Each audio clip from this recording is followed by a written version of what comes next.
Hey, and welcome to Smart Office, weekly tips and tricks to work around Microsoft Office applications.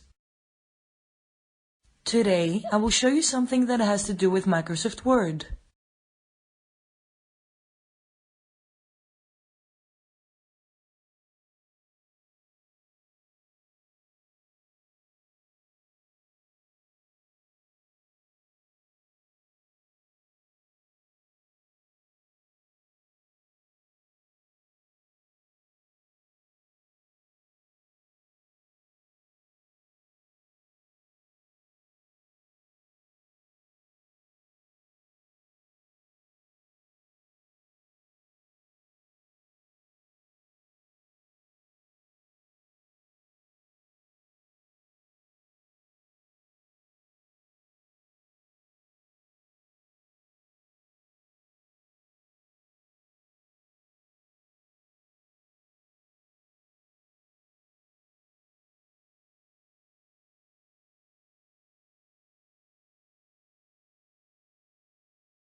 Thank you for watching.